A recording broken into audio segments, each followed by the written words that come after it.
Nang lumabas si Melody, kaagad kinuha ni Lexus ang original copy at inipit ito sa kanyang premium car collection.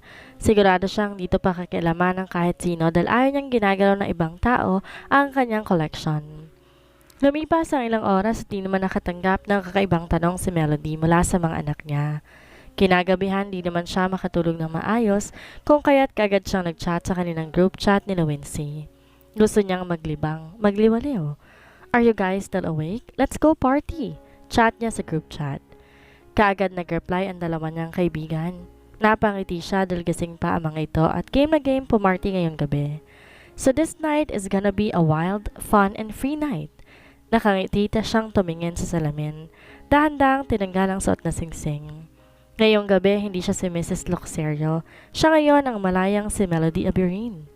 Kung noon masyado siyang naging focus sa pagtatrabaho at mga anak niya, ngayon gusto niyang enjoyan ang bawat araw at gabi nang wala siyang pinagsisihan. She's wearing a black-fitted bodycon dress. Kitang-kitang kanyang cleavage at hulma ng kanyang balakang. She felt confident wearing that after long years na parang manang siya kung manamid. Ganito ang gusto niyang ipakita kay Apollo para makita nito kung ano ang kanyang sinayang.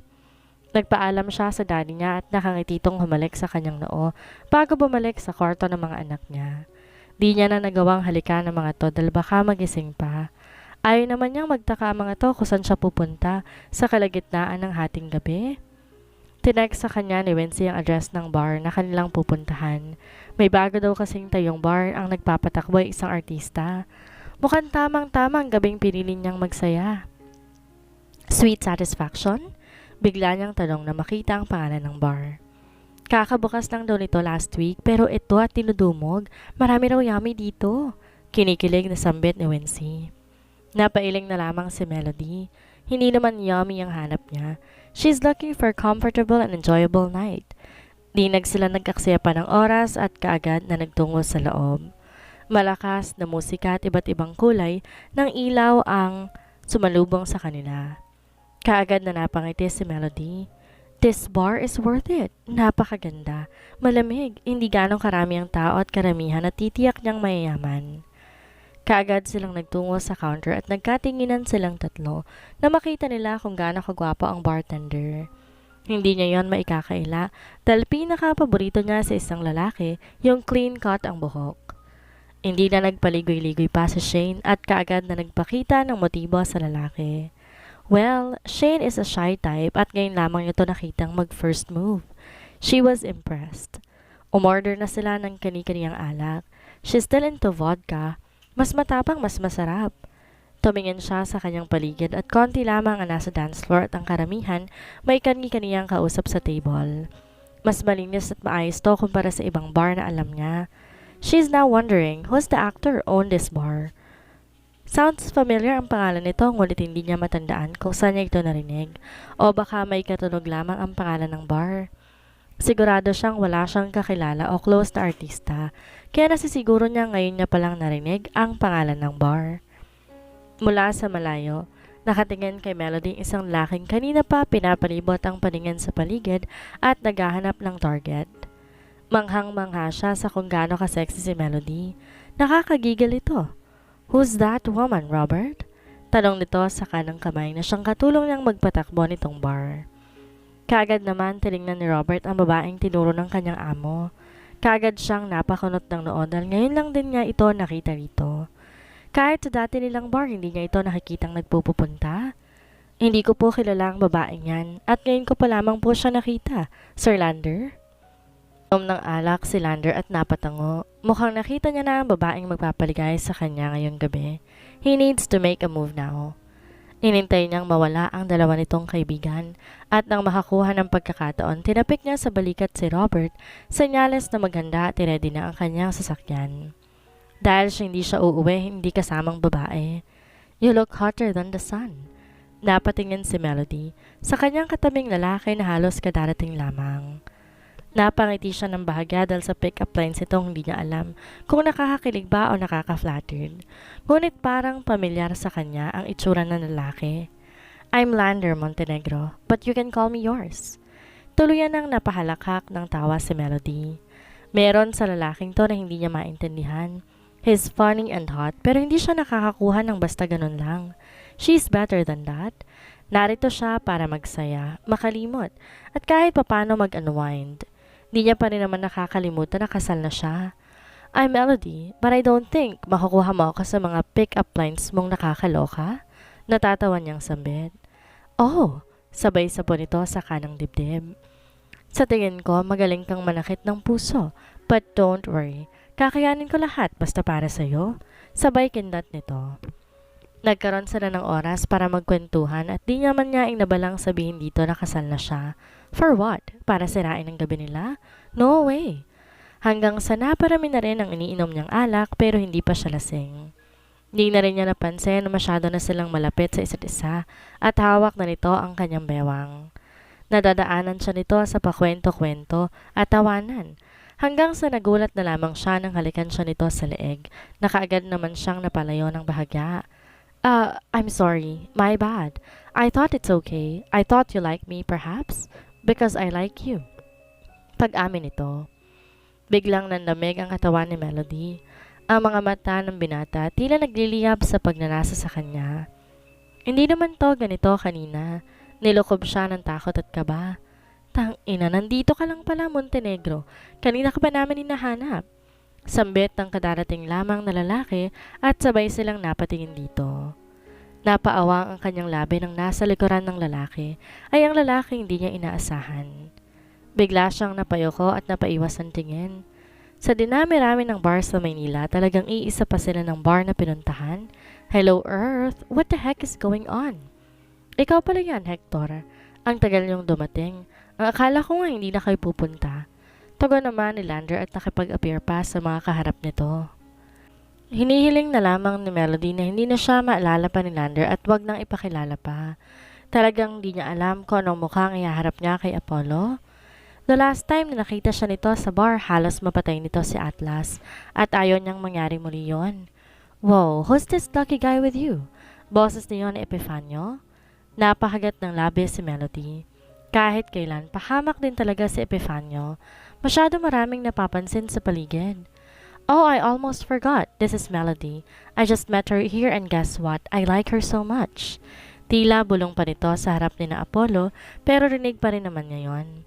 Melody? Baka sa boses ni Epifanio ang pagtataka.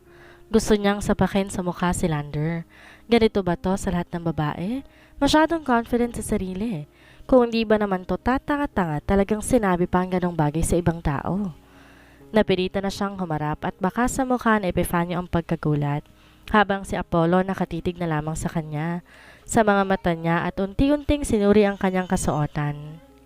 Or should she say ang kanyang katawan. Walang mababakas na galit o pagkagulat sa mukha nito pero ramdam niya ang madilim na aura ni Apollo. She's beautiful, isn't she? Pagmamalaki pang tanong ni Lander sabay hawak sa kanyang bewang na siyang muli niyang kinagulat. Napaawang ang labi ni Epifanio at nangingiti ang loko. You are a lucky man. Kantsaw naman ni Hector. Yeah. She's perfect and hot. Tugon naman ni Apollo at di pa rin inaalis ang pagkakatitig nito sa kanyang mga mata. Napansin naman niyo ni Lander, nakakaiba ang tingin ng kaibigan niyang si Apollo kay Melody at di niya hahayaang maagaw to o makuha na lamang basta. This is his night. Back off, dude. She's mine. Natatawang sambit ni Lander. Para namang natauhan at nagkunwaring nagulat si Apollo. Oh, of course she is. Nakangisi nitong sambit. Napakunot ng noo si Melody. Pakiramdam niya, kinakahiya siya ni Apollo. Hindi man lang to nagalit o kahit man lang agawin siya kay Lander. Talaga ba, ganito kabato ang puso nito? Apollo! Sabay-sabay silang napatingin sa sumigaw na babae at kasalukuyang papalapit sa pwesto nila. You're here na pala. Are you going out with me again? Tanong nito at nakalingkis na kaagad ang kamay sa braso ni Apollo. Kaagad na napataas ang kilin ni Melody dahil sa nakita at inalis na ang kamay ni Lander sa kanyang bewang. She said, again. She's heard it right? Kung ganon, ilang araw na ba itong nakakasama ni Apollo? Whoa, it's too tense in here. Bulong ni Epifanio. Pinasadahan niya ng tingin ng babae. Sa tingin niya, sanay na sanay nito sa mga kasuotan na halos labas na ang kaluluwa. Nakulang na lang tanggalin nito ang maliit na tela sa katawan. She looks like a slut or what? Marami siyang tattoo sa katawan and she found that scary. Apollo looked at her and Lander. Guys, in case you did not know, this is Sherlyn, and I'm his mistress, hiding from his wife. Kaagad nasambit ng Sherlyn. Napakayom ng kamao si Melody at napangisi. This is a mind-blowing right now. She's just right there. She is the wife. Talagang sa harapan nila sinabi mismo ng babae ang ganong salita. Ganito ba talaga ang mga tao dito? Masyadong bulgaran kung magsalita. Bigla naman ay napaubo si Epifanio at napatingin sa kanya. Pinaningkitan niya to ng mga mata at nang magtama naman ang mga mata nila ni Apollo, wala siyang makitang ibang emosyon. He is good at that, hiding his real emotion. Nagpanggap na lamang din siyang di niya kilala si Apollo at nakipagbeso pa sa babae at peking umiti. Kung gugustuhin niya, kaya niyang sabunutan at hilahin palabas ang babae. Para siyang sinaksak sa puso na makitang nagpaalam na si Apollo at giniyan nito ang babae sa VIP table. Humarap siyang muli sa counter at tumingi ng alak. Sunod-sunod niya yung ininom. Nawala na sa kanyang isipan si Lander na nagkukwento sa gilid niya. Naalala niya kasi sa kanyang isipan ang paulit-ulit na mukha ni Apollo kasama ng babaeng yon. Fuck buddy, what a confident. Hey, marami ka na masyadong nainom. If you wouldn't mind, I can take you home or in my hotel. What do you think? Pagpapakute pa rin na tanong ni Lander sa kanya. Melody shook her head. You know what? If you think that you will get me by your pickup lines, you're wrong. I am not interested in you and will never be. Walang-wala ka sa kalingkingan ng lalaki na gugustuhan ko. Lasing na niyang sambit. She felt dizzy, ngunit alam niya pa rin ang nangyayari sa paligid niya. Wow, lasing ka lang, kaya mo nasasabi yan. At isa pa, sino bang masihigit pa sa akin?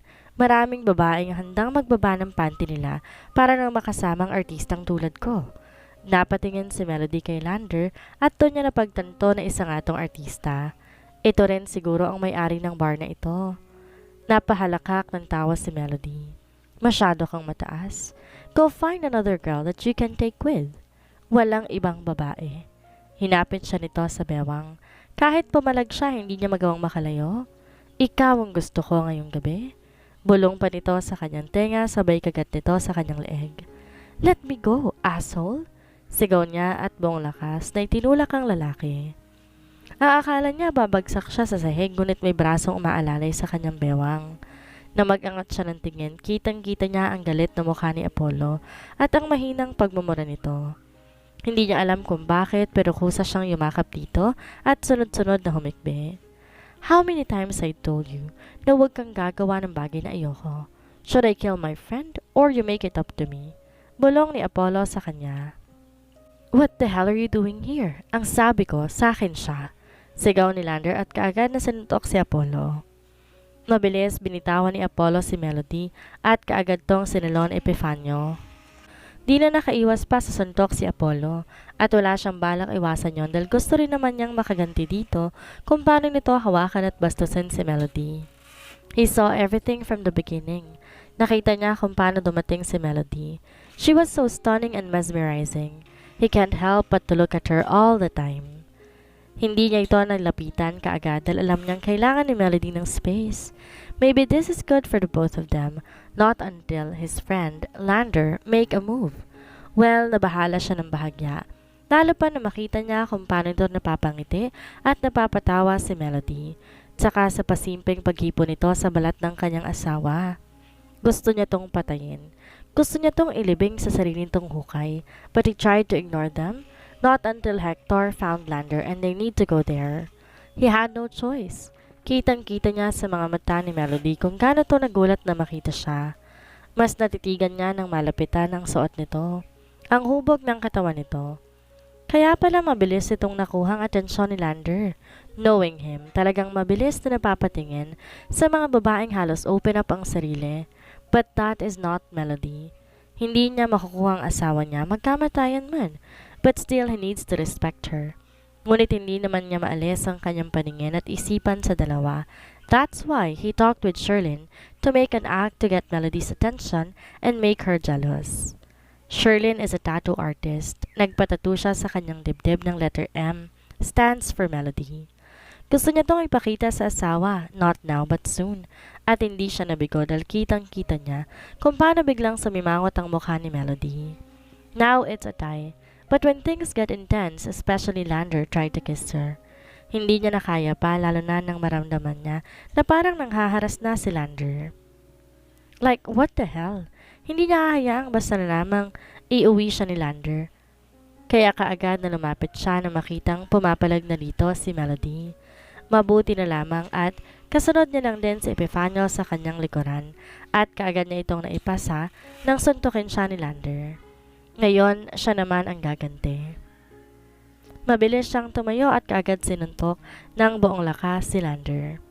Kaagad na rumesbak ang kanang kamay nitong si Robert at ganon din naman sa kanyang likuran si Hector na kaagad ding pumagitna sa kanilang dalawa.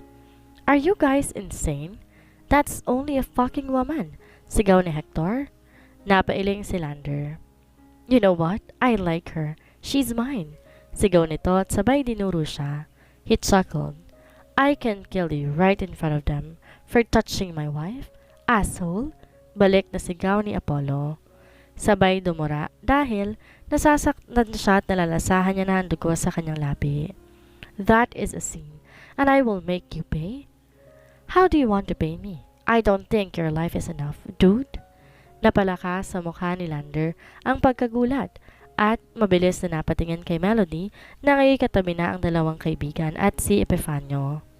Nakita niyang tumango at nagkibit balikat si Epifanio. He didn't know at hindi rin sinabi sa kanya ni Melody. They seemed not know each other earlier nang ipakilala niya ito. Oh, hell. What has he done?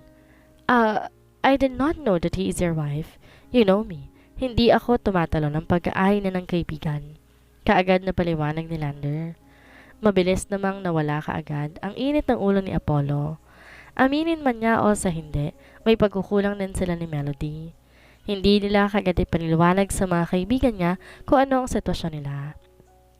Nang tingnan niya si Melody, nakatitig lamang ito sa kanya at mababakas ang nangingilid na luha. Nauna na itong lumabas ng bar.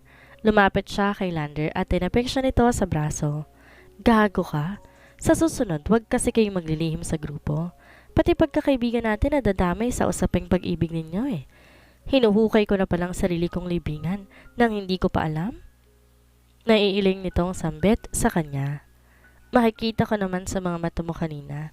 Kaso, masyado ka na lost at first sight sa kanya. How serious he is about them. Don't ever get attached He needs to to know my what's wife the point again, of the Lander. situation right now. Paalala naman Kinuha ni niya ang Apollo. dalawang bag at mabilis bumaba ng Go hagdan. and follow her. Tinungo niya ang Bago kotse pa at may sinakay yung mga makakita na gamit naman sa sa kanyang kanya kotse. and worst, baka Ngunit bago mahuli pa ka siya na. makasakay, She is mabilis freaking ang drunk. pagdating ng You isa two pang take kotse. care.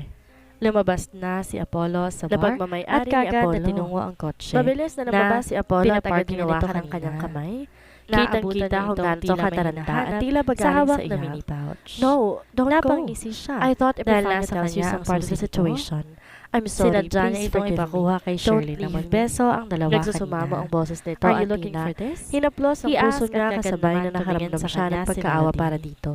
Paano napunta Yes. sa'yo yan? He tells some Tanong part ni of the Melody, situation, sabay but inagaw not niya ang everything. susi. And Ngunit even if I kaagad na know naitaas everything, ni I will Apollo still ito. choose to leave Apollo. Give it to me, Apollo. I just need Utos time. niya Please, dito. I'm begging. Na, you can Luluhod drive. sana si Apollo. I'll drive Ngunit you off kaagad tong somewhere pinigilan ni Melody. Before I'll take you home. And Apollo, I I don't need take time no also. for an answer. If you can tell me everything, the more I need to stay away from you. Binuksan ni Apollo I ang need my pintuan peace. at I need kaagad time na for sumakay myself sa too. loob.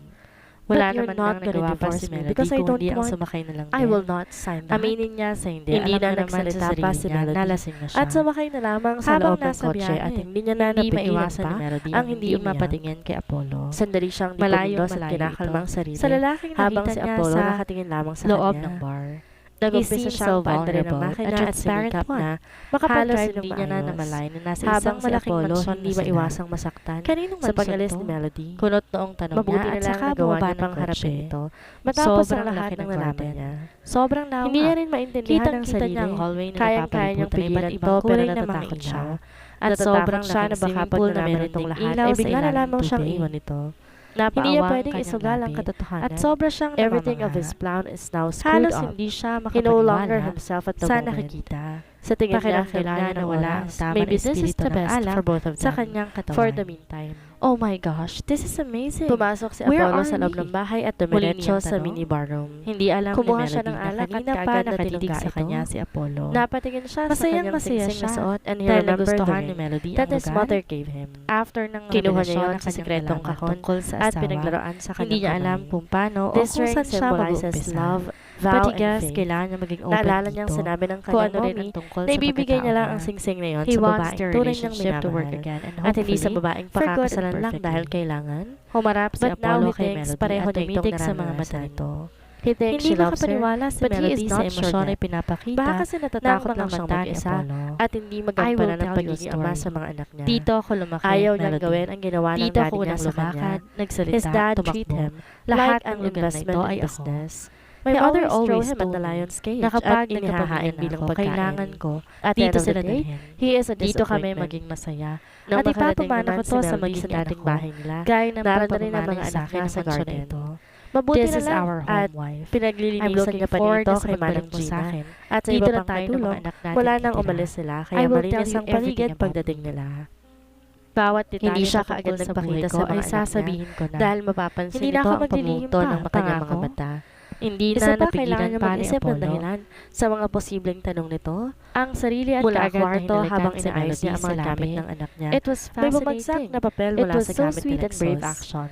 Kaagad nitong Lasang-lasa pinulot nila sa sa kabinuksan kanilang ng bibig ang bibig. lasa ng alak na Nang kanilang basahin niya ito, iniinom. nanginginig ang kanyang Mabilis mga siyang kamay. binuhat nito at walang Paternity pasabing DNA dinala test result. sa malawak at Mom, malaking swimming I pool. thought you're not here yet. Nagulat at Mabilis napasingha na pa naglakad si si Melody Lexus patungo nang kay tumama Melody sa kanyang at balat ang kaagad lamig ng inagaw ang tubig. hawak nitong papel Ngunit at patuloy pa tinago rin sa sila likuran lawas sa nito. paghahalikan. Lexus, what's This is the that? best place for Kaninang them to paternity make it test down. yan? Sunod na noong hinubad tanong ni nito ang Melody suot at niyang baka sa bodyguard boses dress. nito, Kaya ang agad lumanta pagkakaba. dito ang kanyang mga suso Naglakad si na Lexus halos patungo sa nakatayo bag na nito kaagad at ng ipinasok utong sa sa lamig papel. ng tubig. Mom, this is Apollo just a copy of the lectured PDF and file na slowly. nakuha ko sa internet. Nakasandal I siya want to ngayon explain sa this to my hagdanan ng classmates since she paibaba wanted ng to be a pool. doctor. Di I siya hope you wouldn't nahihirapan mind. sa kanyang posisyon Nakatalikod dahil nitong tugon. nakalalay sa kanyang Ngunit putan ang ang kamay malalapad na nanginginig kamay dahil ayaw ni niyang Apollo. malaman o mahalata Tinanggal ng na rin ni kanyang mommy Apollo na ang t-shirt nagsisinungaling niya na siya. suot. Okay. At Para para bang bang na-relieve si napatigil si Melody sa Di dibdib na yan nito. pinansin pa ni You get Melody a at laking tattoo? pasasalamat naman ni Lexus iyon. Kunot noong tanong niya. Yes, Sherlyn do that. Remember the girl you met in the bar earlier? She's not my mistress. Wala akong ganun. She's a friend of mine. At pinasadya kong ipatato ang first letter ng pangalan mo. You are the only one in my heart. Sambit nito sa mahinang boses. Kaagad na napangiti si Melody. She can't believe Apollo did it for her. Hindi niya inaasahan ang sunod-sunod na sorpresa nito. Hindi na siya nagtataka kung alokin siya nitong magsimula ulit sila at hindi na magdadalawang isip na umuo dahil yun din ang gusto niya. Will you marry me again after this night? Napaawang ang labi ni Melody dahil sa gulat. Hindi itong inaasahan niyang sasabihin ito. This is beyond expectation. Their first wedding is such a mess. Pero ngayon inalok na siya nito ng maayos. Tumango siya. Yes. Yes, oh my gosh, yes. Sunod-sunod niyang tugon. Muling sinakop ni Apollo ang kanyang labi at tuloy na siyang nagpadala sa apoy ng nararamdaman. Hindi na niya inalala pa kung ano at halos wala ng saplot na matira sa kanilang dalawa. All she cares is to have fun and make love with her man. Ilang segundo lamang na makarinig sila ng malakas na putok ng barel na siyang gumising sa kanilang diwa. Who the fuck is in there? You're trespassing. I will surely kill the both of you. Such an asshole.